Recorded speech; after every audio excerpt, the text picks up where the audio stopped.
ബഹുമാന്യനായ ആദരണീയനായ പണ്ഡിത വരേണ്യനായ സയ്യിദ് മുഹമ്മദ് ജിഫ്രി മുത്തുക്കോയ തങ്ങൾ അവർകളെ, ബഹുമാനപ്പെട്ട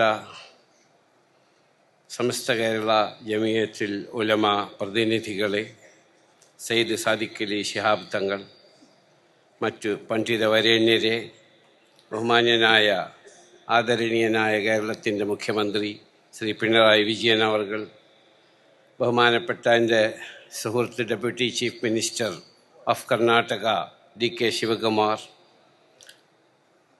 his excellency Sayyid Ali Al Hashimi, religious advice to the president, എൻ്റെ സുഹൃത്ത് VD സതീശൻ, കുഞ്ഞാലിക്കുട്ടി സാഹിബ്, അങ്ങനെ ഒരുപാട് വിശിഷ്ട വ്യക്തിത്വങ്ങളെ കൊണ്ട് നിറഞ്ഞ ഒരു മഹത്തായ സദസ്സാണ്. 2 മിനിറ്റ് കൊണ്ട് ഞാൻ പ്രസംഗം അവസാനിപ്പിച്ച് പോകാം. മഹാന്മാരായ പണ്ഡിതന്മാർ സ്ഥാപിച്ച, ഏറെ ത്യാഗങ്ങളും ബുദ്ധിമുട്ടുകളും നേരിട്ട് വരക്കൽ സയ്യിദ് അബ്ദുറഹ്മാൻ മുല്ലക്കോയ തങ്ങൾ, AP അഹമ്മദ് കുട്ടി മുസ്ലിയാർ, പാങ് K മുഹമ്മദ് അബ്ദുൽ ബാരി മുസ്ലിയാർ, വാഴക്കുളം KM അബ്ദുൽ ഖാദർ മുസ്ലിയാർ, അങ്ങനെ പണ്ഡിതന്മാരായ പണ്ഡിത വരേണ്യരായ പണ്ഡിതന്മാർ സമസ്ത കേരള ജമിയത്തുൽ ഉലമ സ്ഥാപിക്കുകയും ബഹുമാനപ്പെട്ട ശംസുൽ ഉലമ, അതിനുശേഷമുള്ള പണ്ഡിത വരേണ്യർ അതിങ്ങനെ കൂട്ടിക്കൊണ്ടുവരികയും ഇന്ന് ഇത്രയും മഹത്തായ ലക്ഷക്കണക്കിന് ജനങ്ങൾ പങ്കെടുത്ത മഹത്തായ സംരംഭമായി വളർത്തിക്കൊണ്ടുവരികയും ചെയ്ത മൺമറഞ്ഞു പോയ എല്ലാവർക്കും അള്ളാഹു ഖൈറും ആഖിറം വെളിച്ചമായി കൊടുക്കുകയും അവർക്ക് അള്ളാഹു പരലോകം പ്രദാനം ചെയ്യുകയും ചെയ്യട്ടെ. ആമീൻ. ജീവിച്ചിരിക്കുന്നവർക്ക് അള്ളാഹു ഖൈറും ബർക്കത്തും റഹ്മത്തും ഇസ്സത്തും സമാധാനവും സമസ്തയ്ക്ക് സമ്പത്തും അള്ളാഹു പ്രദാനം ചെയ്യട്ടെ. ആമീൻ എന്ന് പ്രാർത്ഥിക്കുന്നു. മരണപ്പെട്ടു പോയ എൻ്റെ മാതാപിതാക്കളടക്കം നമ്മളിൽ നിന്ന് മരണപ്പെട്ടു പോയ എല്ലാവരുടെയും ആഖിറം അള്ളാഹു വെളിച്ചമായി കൊടുക്കുകയും അവരുടെ ഖബറുകളെ വിശാലമാക്കി കൊടുക്കുകയും അവരുടെ ഖബറുകളെ സ്വർഗ്ഗപ്പുങ്കവനമാക്കുകയും ചെയ്യട്ടെ. ആമീൻ എന്നൊരൊറ്റ പ്രാർത്ഥനയ്ക്ക് വേണ്ടി മാത്രമാണ് ഞാൻ ഇവിടെ എത്തിച്ചേർന്നിട്ടുള്ളത്. പണ്ഡിതന്മാരുമായി അടുപ്പവും ബന്ധവും വെച്ച് പുലർത്തുക എന്നത് എൻ്റെ വല്യപ്പ എന്നെ പഠിപ്പിച്ചതാണ്. പണ്ഡിതന്മാരുമായി വളരെ അടുപ്പമായിരുന്നു എൻ്റെ വല്യപ്പാക്ക്. ഒരുപാട് അന്നത്തെ സംസ്ഥാന നേതാക്കളിൽ പലരും എൻ്റെ വല്യപ്പയുമായി സുഹൃത്ത് ബന്ധമുണ്ടായിരുന്നു. അതിപ്പോഴും ഞങ്ങൾ വെച്ച് പുലർത്തുകയാണ്. ഇക്കഴിഞ്ഞ ദിവസങ്ങൾ ബഹുമാനപ്പെട്ട ജിഫ്രി മുത്തുക്കോയ തങ്ങളും വൈസ് പ്രസിഡൻറ്റും എൻ്റെ ഓഫീസിൽ വന്നപ്പോൾ പറഞ്ഞു, നിങ്ങൾ വിളിച്ചാൽ ഞാൻ അങ്ങോട്ട് വരേണ്ടവനാണ്, നിങ്ങൾ എന്തിനു ഓഫീസിൽ വന്നു എന്ന് ഞാൻ അവരോട് ചോദിച്ചു. ക്ഷണിക്കാൻ വേണ്ടിയിട്ടാണ്. ഞാൻ പറഞ്ഞു, തീർച്ചയായും ഞാൻ വരും, നിങ്ങൾ പങ്കെടുക്കും, പക്ഷേ ദുആക്ക് വേണ്ടി മാത്രമാണ് ഞാൻ വരുന്നതെന്ന് അവരോട് പറയുകയുണ്ടായി. പണ്ഡിതന്മാരുമായുള്ള സംസർഗം, ഞാൻ ഈ അടുത്തിടെ ഈജിപ്തിൽ പോവുകയുണ്ടായി. അവിടെ ഒരു പണ്ഡിതനെ കണ്ടു. അദ്ദേഹം പറഞ്ഞു, എല്ലാ കാര്യങ്ങളും പരിശുദ്ധ ഖുർആനിൽ പറഞ്ഞിട്ടുണ്ട്. അങ്ങനെ ഒരു ബേക്കറിയിൽ അദ്ദേഹത്തെ കൊണ്ടുപോയി. എന്നിട്ട് പറഞ്ഞു, ഒരു കഥ മാതിരിയാണ് അദ്ദേഹം എന്നോട് പറഞ്ഞത്. ഒരു കഷ്ണം ബ്രെഡ് എടുത്തുകൊണ്ട് അതിൽ എത്രത്തോളം ഷുഗറുണ്ട്, എത്രത്തോളം അതിൽ മൈദയുണ്ട്, ആട്ടയുണ്ട്, നെയ്യുണ്ട് എന്നൊക്കെ ചോദിച്ചപ്പോൾ പറഞ്ഞു, അത് ബേക്ക് ചെയ്യുന്ന ആളെ വിളിച്ച് അദ്ദേഹം ചോദിച്ചു എന്തൊക്കെയാണ്. അപ്പോൾ പറഞ്ഞു, ഞങ്ങൾ ഇത്ര കിലോ മൈദയിൽ, ഇത്ര കിലോ ആട്ടയിൽ, ഇത്ര കിലോ നെയ്യിട്ട് ഇങ്ങനെ ഉണ്ടാക്കിയത്, അത് 10 എണ്ണമായിട്ട് മുറിച്ചു, അതിൽ നിന്നൊരു കഷ്ണമാണിത്. അപ്പോൾ അദ്ദേഹം പറഞ്ഞു, വസ്അലു അഹ്ല ദിക്രി ഇൻ കുൻതും ലാ തഅലമൂൻ, അറിവില്ലാത്ത കാര്യം അറിവുള്ളവരോട് ചോദിച്ച് മനസ്സിലാക്കുക. അത് പണ്ഡിതന്മാരുമായുള്ള സംസർഗത്തിലേ മനസ്സിലാവുള്ളൂ. ഞാൻ ഹംസക്കുട്ടി മുസ്ലിയാരാണ്. ഞാൻ താമസിച്ചിരുന്ന എൻ്റെ വീടിൻ്റെ തൊട്ടടുത്ത പള്ളിയിൽ ഇമാമായിരുന്നു ഹംസക്കുട്ടി മുസ്ലിയാർ. എന്ത് സംശയം ഉണ്ടെങ്കിലും അദ്ദേഹത്തോട് ഞാൻ വിളിച്ചു ചോദിക്കാറുണ്ട്.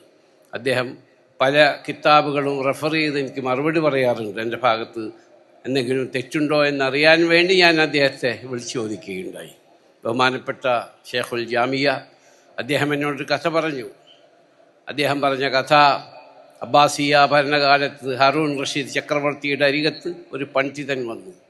ആ പണ്ഡിതൻ ഇബ്നു സമ്മാക്ക്. ആ പണ്ഡിതൻ എന്നോട് ചോദിച്ചു, പണ്ഡിതനോട് രാജാവ് ചോദിച്ചു, അല്ലയോ പണ്ഡിത വരേണ്യരെ, ഞങ്ങൾക്ക് എന്തെങ്കിലും ഒന്ന് പറഞ്ഞ് മനസ്സിലാക്കി തരുമെന്ന്. ഞാൻ പറഞ്ഞു, രാജാവിനോട് ഞാൻ എന്താ പറയാൻ തന്നെ ഒരു കഥ ചോദിക്കട്ടെ എന്ന് പറഞ്ഞു. എൻ്റെ കയ്യിലൊരു ഗ്ലാസ് വെള്ളമുണ്ട്. നിങ്ങളൊരു മരുഭൂമിയിൽ വെള്ളം കിട്ടാതെ ദുഃഖിച്ച് വിഷമിച്ചിരിക്കുമ്പോൾ ഞാൻ ആ ഒരു ഗ്ലാസ് വെള്ളം ഇങ്ങോട്ട് തരുന്നു. ആ ഒരു ഗ്ലാസ് വെള്ളം ഞാൻ നിങ്ങൾക്ക് തരികയാണെങ്കിൽ നിങ്ങൾ എനിക്ക് എന്ത് തരും എന്ന് പറഞ്ഞു. എൻ്റെ സ്വത്തിൻ്റെ പകുതി തരും എന്ന്.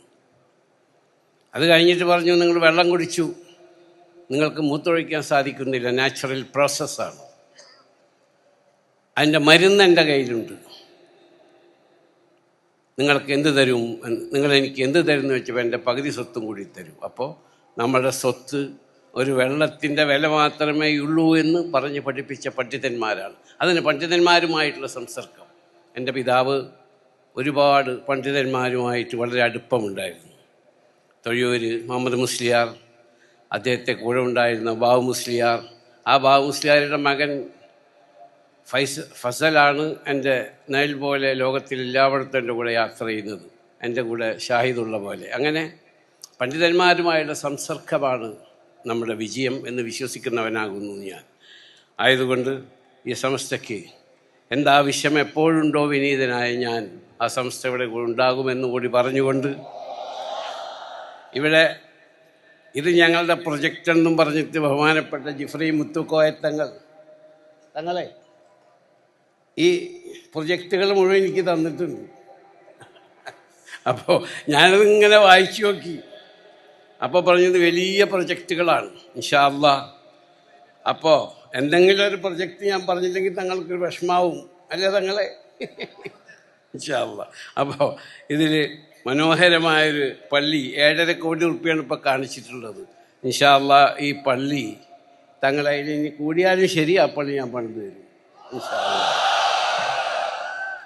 അതുപോലെ ഇതിൽ വലിയ പ്രൊജക്റ്റ് ഉണ്ട്. ഞാൻ അവിടുത്തെ ഗവൺമെൻറ്റുമായി സംസാരിച്ച് അവരുടെ ഫണ്ടിൽ നിന്ന് സംസ്ഥയ്ക്ക് എന്ത് ചെയ്യാൻ സാധിക്കുമെന്ന് കൂടി ഇൻഷാ അല്ലാഹ് ഞാൻ പരിശ്രമിക്കുന്നതാണ്. ബഹുമാനപ്പെട്ട മുഖ്യമന്ത്രിക്കും എൻ്റെ മറ്റെല്ലാവർക്കും വേഗം പോകുന്നതുകൊണ്ട് ബഹുമാനപ്പെട്ട പാണക്കാട് സെയ്ദ് സാദിഖ് അലി ശിഹാബ് തങ്ങളുടെ അദ്ദേഹം സംബന്ധിച്ചിട്ടാണ് ഞാൻ പ്രസംഗിക്കാമെന്ന് പറഞ്ഞത്. അദ്ദേഹം പറഞ്ഞതൊക്കെ കഴിഞ്ഞിട്ട് ഞാൻ പോകണുള്ളൂ എന്ന് പറഞ്ഞു. അങ്ങനെ പ്രതിപക്ഷ നേതാവുണ്ട്, എൻ്റെ സുഹൃത്ത് ഡി.കെ. ശിവകുമാർ ഡെപ്യൂട്ടി ചീഫ് മിനിസ്റ്ററുണ്ട്. അവരെയൊക്കെ മറികടന്നുകൊണ്ട് എനിക്ക് പ്രസംഗിക്കാൻ അവസരം തന്ന സംസ്ഥയ്ക്ക് നന്ദി പറഞ്ഞുകൊണ്ട് ഞാൻ സംസ്ഥയോടൊപ്പം എപ്പോഴും ഉണ്ടാകുമെന്ന്. കാരണം സംസ്ഥ കേരള ജമിയത്തുൽ ഉലമയുടെ കീഴിലുള്ള സംസ്ഥ മതവിദ്യാഭ്യാസ ബോർഡിൻ്റെ കീഴിലുള്ള എൻ്റെ മരണപ്പെട്ടു പോയ പിതാവ് പ്രസിഡൻ്റായ നാട്ടിക ഷൗക്കത്തുൽ ഇസ്ലാം മദ്രസയിലാണ് ഞാൻ പഠിച്ചത്. അതാണ് ഈ മദ്രസ പഠിപ്പ് എന്ന് പറയുന്നത്.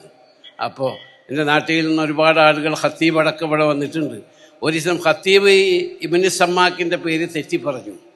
അപ്പോൾ ഞാൻ പറഞ്ഞു, ഖത്തീബെ നിങ്ങൾക്കൊരു തെറ്റ് പറ്റിയിട്ടുണ്ട്, എന്താണെന്ന് ചോദിച്ചു. അപ്പോൾ പറഞ്ഞത് ഇബ്നു സമ്മാക്ക് എന്നാണ് ഇപ്പോൾ ആ പണ്ഡിതൻ്റെ പേര്, ഹാറൂൺ റഷീദ് രാജാവിൻ്റെ അടുത്ത് പോയതെന്ന്. അപ്പോൾ അദ്ദേഹം പറഞ്ഞു, ഞാൻ റെഫർ ചെയ്യട്ടെ. അപ്പോൾ ഞാൻ പറഞ്ഞത് ആലിക്കുട്ടി മുസ്ലിയാർ പറഞ്ഞതാണ്, ഏതെങ്കിലും തെറ്റുണ്ടെങ്കിൽ നിങ്ങൾ അദ്ദേഹത്തോട് ചോദിച്ചാൽ മതി. അദ്ദേഹം പിന്നീട് അത് തിരുത്തി. അപ്പോൾ പണ്ഡിതന്മാരുമായുള്ള സംസർഗമാണ് മനുഷ്യൻ്റെ അറിവ് വർദ്ധിപ്പിക്കുക. അറിവ് അഹ്ല ദിക്രി ഇൻ കുന്തും ലാ തഅലമൂൻ. നിങ്ങൾ അറിവില്ലാത്ത കാര്യം അറിവുള്ളവരോട് ചോദിച്ച് മനസ്സിലാക്കുക.